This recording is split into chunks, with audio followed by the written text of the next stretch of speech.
Big news coming in from the SEC today, and maybe the future of crypto is now at hand. We'll break it all down for you guys. You don't want to miss it. My name is Paul Barrow. Welcome back into Tech Path.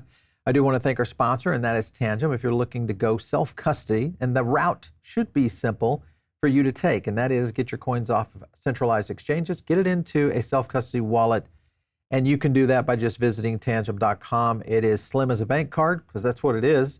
Secure as a bank vault, and you can store, buy, and earn or transfer a lot of tokens over to that. All you have to do is click the little Get Tangem button. It's going to take you to a checkout page that gives you a 3-card set and a 2-card set. Get the 3-card set. It's a great backup. I like the new colors. I'm going to go with that color right there. Beautiful. Use our code. It's going to give you a little discount. Try it out and see what you guys think. Let's get into the topic for today, and that, of course, has been the SEC's enforcement bulldog, which, of course, is Mr. David Hirsch.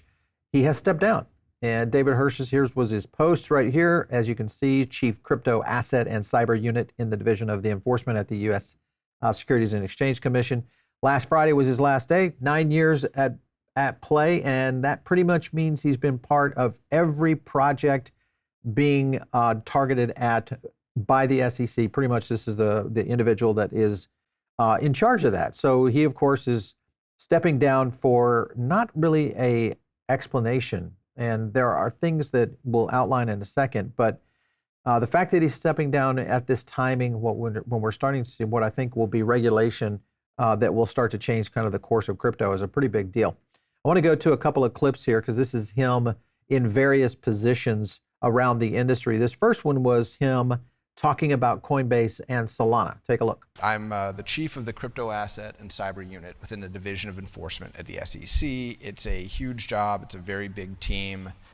First off, what the hell are you doing?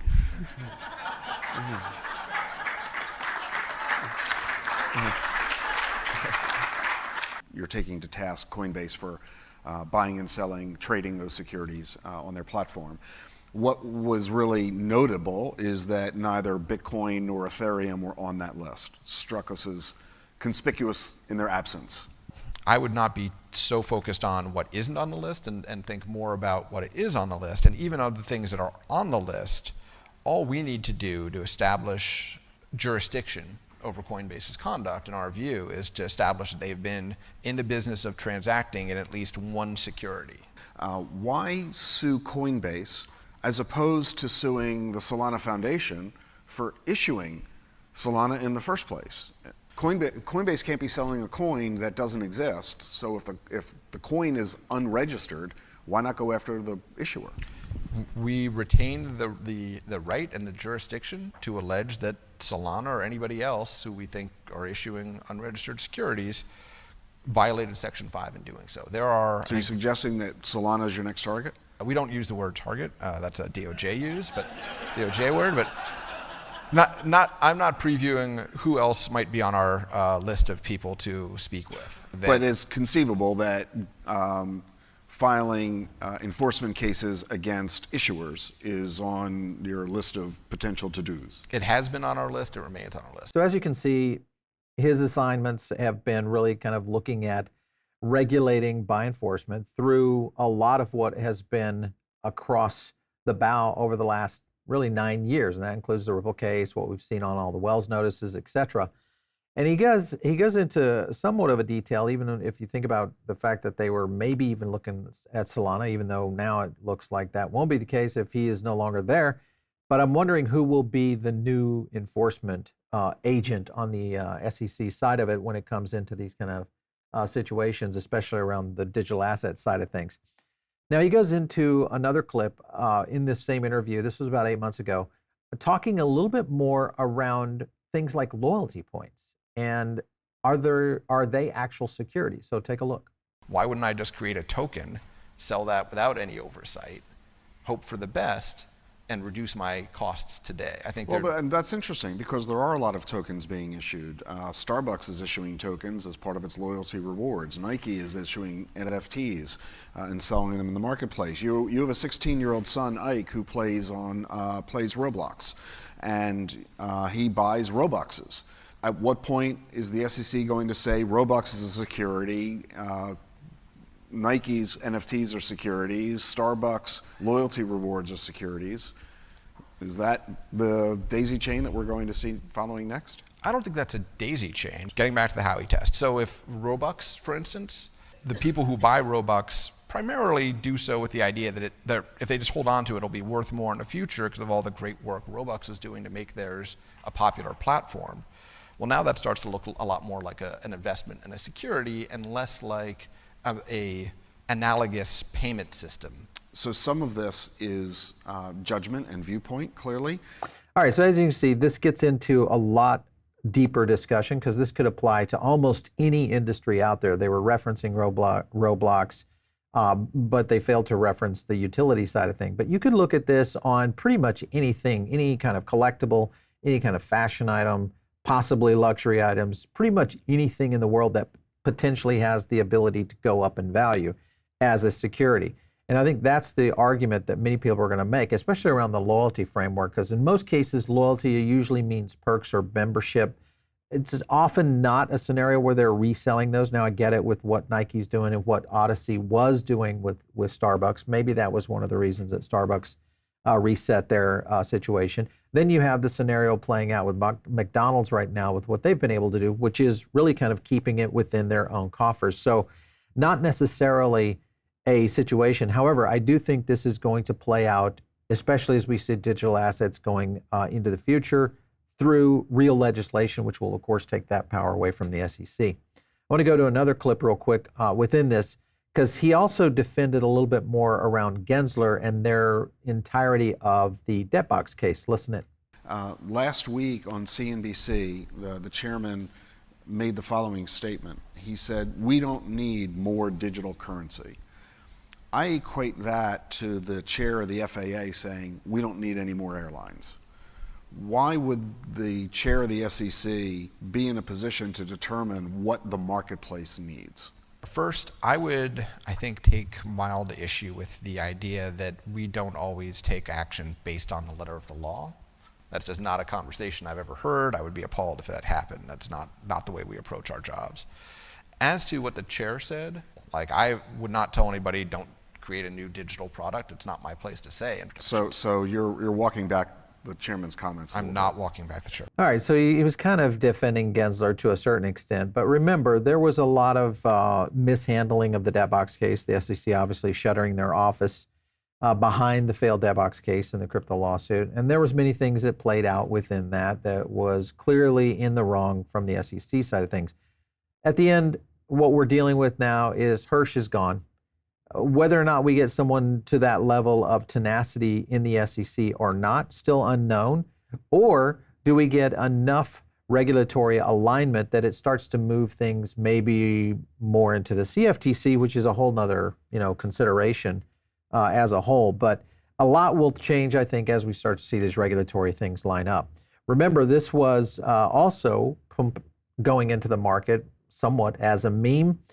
This was a good example of the beginning of it. Former SEC official David Hirsch joins Pumped Off Fund. This is a joke for those of you watching right now as trading director. This was a joke. They put it out. Obviously, the meme went crazy. Pump even started going in, and you can see some of the tokens that started to move in within it. So there was all kinds of scenarios that played out within this. And of course, right there, Pumped Off Fund also taking it a little further. We're excited to announce the new trading head is David Hirsch. Maybe it is a real David Hirsch, just not this one. I'm not sure. But the point behind this is these kinds of meme scenarios play out all the time within the markets. Hirsch, of course, responded on his LinkedIn account when one of his colleagues said, "Hey, you might want to check this story running out there." And he, of course, denied it. And that was pretty much the case. He went in and said right here, hey, when asked to comment on this, he said, "This is false. I have not yet announced my next role, but it's not going to be with this or any memecoin platform." Now, does he mean memecoin platform, but not necessarily it could be a crypto project? Interesting statements. Why would he have not used the term just any crypto project? Because meme coins are crypto projects. So just an interesting choice of words right there. All right, so this next tweet gets into maybe this is the real reason why he said, hey, my job is done and I'm just going to go ahead and leave, because This might look as though it is a loss. The SEC submits a settlement offer to Ripple, only a $103 million penalty. If we're talking about a $100 million penalty as opposed to billions, it pretty much changes the format of how many of these kinds of cases would be looked at in the future. And that being the case, it also appears that it could be maybe another loss for the SEC in terms of, was this really a good use of the agency's time? But if that does prove to be the case, we will know here fairly shortly. Of course, XRP is pumping a little bit up on the news around this. But if you look at how much Ripple spent on the defense of this case, $200 million right here in fighting the SEC lawsuit. Now, $200 million, that's a lot, obviously not for the size of a company like Ripple. But if you think about the amount of action it would have taken to lodge that case from the SEC, I mean, it's probably 2, maybe 3x of that. So we could be in the range of $400 to $600 million in taxpayer funds that were designed to basically go through Ripple, offshore a lot of innovation and get a $100 million fine at the end of the day. So a lot of interesting things pouring into this.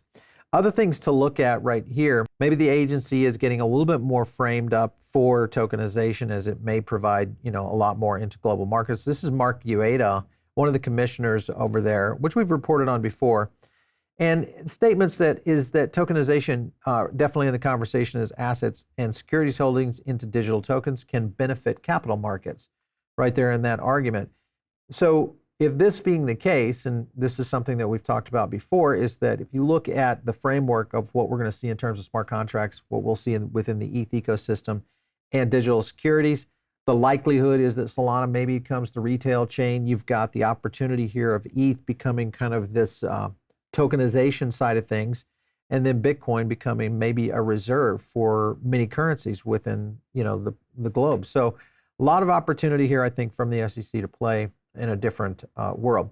Here, just as a reminder, in June, again, timing-wise, all of this could be playing into something very interesting, and that is the end of June, right here, June 30th, the entry into application for MiCA, which is Markets and Crypto Assets Regulation in the EU. This pretty much puts everything in play in the EU for crypto, including stablecoins. Remember, XRP is launching their stablecoin at the end of the month in alignment with the EU's ruling and where we'll see that going. So if you look at the markets right now and just look at where XRP is, one of the only tokens right now that has had an interesting pump here on this last 24, where it's up to around 51 cents, where most of our market right now is in the red. So just interesting scenarios playing out. And again, all of this stemming from what most likely will be a political landscape going forward. Lots to talk about on that. We'll be doing more coverage on that this week.